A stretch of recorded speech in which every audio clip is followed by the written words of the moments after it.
Can Socialists Be Happy? By John Freeman, actually George Orwell. Published in the Tribune, December 24th, 1943. The thought of Christmas raises almost automatically the thought of Charles Dickens, and for two very good reasons. To begin with, Dickens is one of the few English writers who have actually written about Christmas. Christmas is the most popular of English festivals, and yet it has produced astonishingly little literature. There are the carols, mostly medieval in origin. There is a tiny handful of poems by Robert Bridges, T.S. Eliot, and some others.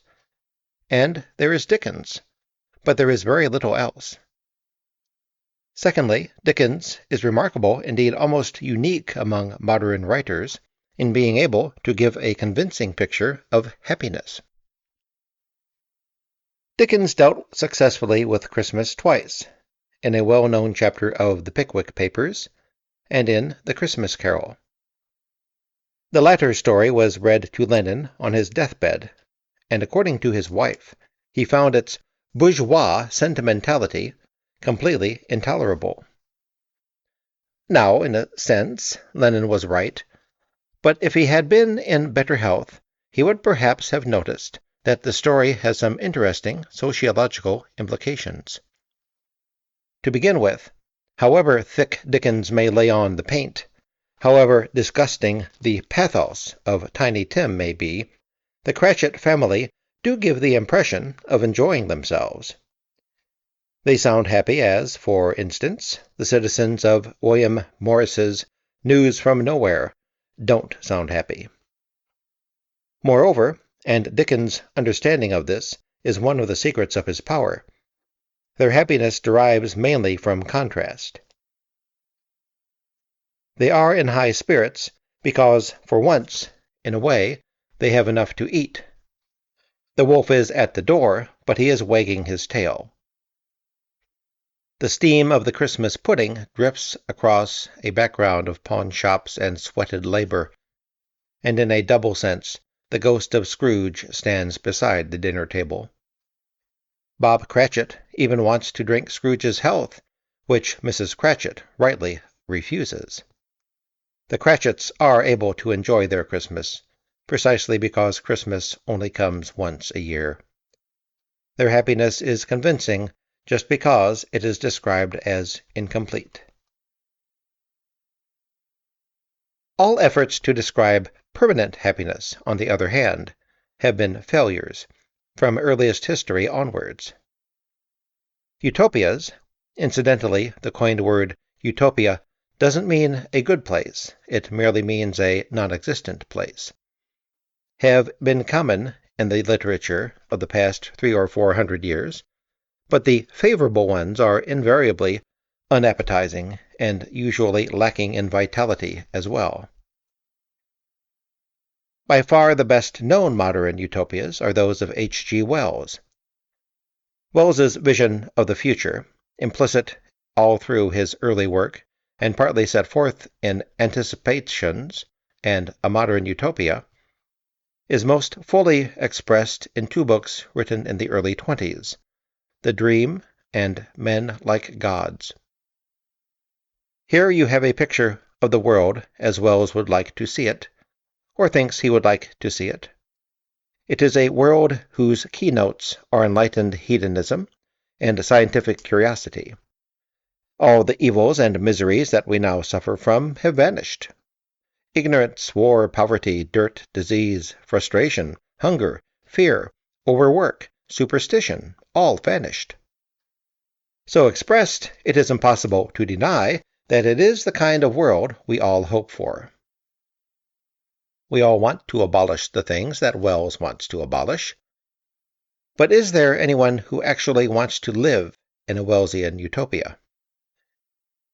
On the contrary, not to live in a world like that, not to wake up in a hygienic garden suburb infested by naked schoolmarms, has actually become a conscious political motive. A book like Brave New World is an expression of the actual fear that modern man feels of the rationalized, hedonistic society which it is within his power to create. A Catholic writer said recently that utopias are now technically feasible, and that, in consequence, how to avoid utopia had become a serious problem. With the fascist movement in front of our eyes, we cannot write this off as a merely silly remark. For one of the sources of the fascist movement is the desire to avoid a too rational and too comfortable world. All favorable utopias seem to be alike in postulating perfection, while being unable to suggest happiness. News from Nowhere is a sort of goody-goody version of the Wellesian utopia. Everyone is kindly and reasonable, all the upholstery comes from liberties, but the impression left behind is a sort of watery melancholy. Lord Samuel's recent effort in the same direction, An Unknown Country, is even more dismal. The inhabitants of Bensalem, the word is borrowed from Francis Bacon, give the impression of looking on life as simply an evil to be got through with as little fuss as possible. All that their wisdom has brought them is permanent low spirits. But it is more impressive than Jonathan Swift, one of the greatest imaginative writers who have ever lived, is no more successful in constructing a favorable utopia than the others. The earlier parts of Gulliver's Travels are probably the most devastating attack on human society that has ever been written. Every word of them is relevant today. In places, they contain quite detailed prophecies of the political horrors of our own time. When Swift fails, however, is in trying to describe a race of beings whom he does admire. In the last part, in contrast with the disgusting Yahoos, we are shown the noble Hunanims, a race of intelligent horses who are free from human failings. Now these horses, for all their high character and unfailing common sense, are remarkably dreary creatures. Like the inhabitants of various other utopias, they are chiefly concerned with avoiding fuss. They live uneventful, subdued, reasonable lives, free not only from quarrels, disorder, or insecurity of any kind, but also free from passion, including physical love. They choose their mates on eugenic principles, avoid excesses of affection, and appear somewhat glad to die when their time comes. In the earliest parts of the book, Swift has shown where man's folly and scoundrelism lead him. But take away the folly and the scoundrelism, and all you are left with, apparently, is a tepid sort of existence, hardly worth leading. Attempts at describing a definitely otherworldly happiness have been no more successful. Heaven is a great flop as a utopia, though hell, it is worth noting, occupies a respectable place in literature and has often been described most minutely and convincingly. It is a commonplace that the Christian heaven, as usually portrayed, would attract nobody. Almost all Christian writers dealing with heaven either say frankly that it is indescribable, or conjure up a vague picture of gold, precious stones, and the endless singing of hymns. This has, it is true, inspired some of the best poems in the world. Thy walls are of Chalcedony, the bulwarks diamond square. Thy gates are of right orient pearl, exceeding rich and rare. Or, Holy, holy, holy, all the saints adore thee, casting down their golden crowns about the glassy sea. Cherubim and seraphim falling down before thee, that wast and art and evermore shalt be. But what it could not do was to describe a place or condition in which the ordinary human being actively wanted to be. Many a revivalist minister many a Jesuit priest, see, for example, the terrific sermon in James Joyce's Portrait of the Artist, has frightened his congregation almost out of their skins with his word pictures of hell. But as soon as it comes to heaven, there is a prompt falling back on words like ecstasy and bliss, with little attempt to say what they consist in. Perhaps the most vital bit of writing on this subject is the famous passage in which Tertullian explains that one of the chief joys of heaven is watching the tortures of the damned. The various pagan versions of paradise are a little better, if at all. One has the feeling that it is always twilight in the Elysian fields. Olympus, where the gods lived with their nectar and ambrosia and their nymphs and Hades, the immortal tarts, as D.H. Lawrence called them, might be a bit more homelike than the Christian heaven, but you would not want to spend a long time there. As for the Muslim paradise, with its 77 houris per man, all presumably clamoring for attention at the same moment, is just a nightmare. Nor are the spiritualists, though constantly assuring us that all is bright and beautiful, able to describe any next-world activity which a thinking person would find endurable, let alone attractive. It is the same with attempted descriptions of perfect happiness, which are neither utopian nor otherworldly, but merely sensual.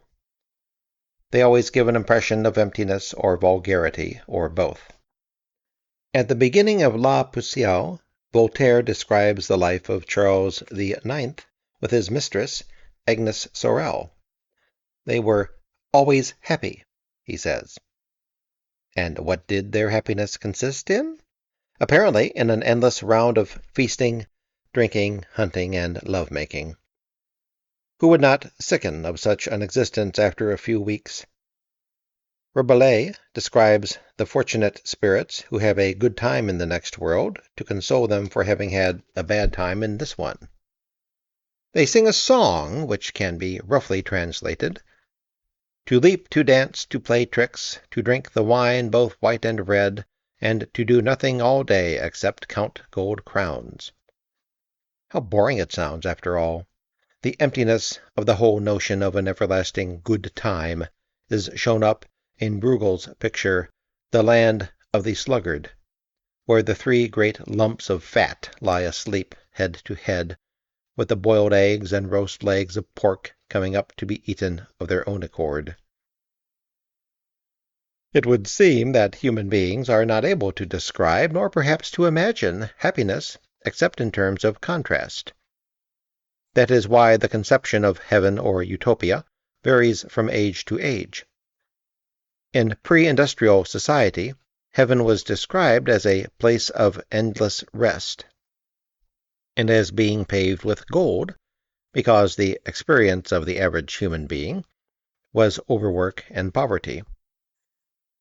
The houris of the Moslem paradise reflected a polygamous society, where most of the women disappeared into the harems of the rich. But these pictures of eternal bliss always failed, because as soon as the bliss became eternal, eternity being thought of as endless time, the contrast ceased to operate. Some of the conventions which have become embedded in our literature first arose from physical conditions which have now ceased to exist. The cult of spring is an example. In the Middle Ages, spring did not primarily mean swallows and wildflowers. It meant green vegetables, milk and fresh meat after several months of living on salt pork in smoky, windowless huts. The spring songs were gay. Do nothing but eat and make good cheer, and thank heaven for the merry year, when flesh is cheap and females dear, and lusty lads roam here and there, so merrily, and ever among so merrily. Because there was something to be gay about. The winter was over. That was the great thing. Christmas itself, a pre-Christian festival, probably started because there had to be an occasional outburst of overeating and drinking to make a break in the unbearable northern winter. The inability of mankind to imagine happiness except in the form of relief, either from effort or pain, presents socialists with a serious problem. Dickens can describe a poverty-stricken family tucking into a roast goose and can make them appear happy.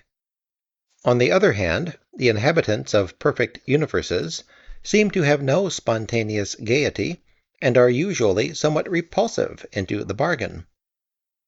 But clearly we are not aiming at the kind of world Dickens described, nor probably at any world he was capable of imagining. The socialist objective is not a society where everything comes right in the end because kind old gentlemen give away turkeys. What are we aiming at, if not a society in which charity would be unnecessary? We want a world where Scrooge, with his dividends, and Tiny Tim, with his tuberculous leg, would both be unthinkable. But does that mean that we are aiming at some painless, effortless utopia? At the risk of saying something which the editors of Tribune may not endorse, I suggest that the real objective of socialism is not happiness. Happiness hitherto has been a byproduct, and for all we know, it may always remain so. The real objective of socialism is human brotherhood. This is widely felt to be the case, though it is not usually said, or not said loudly enough.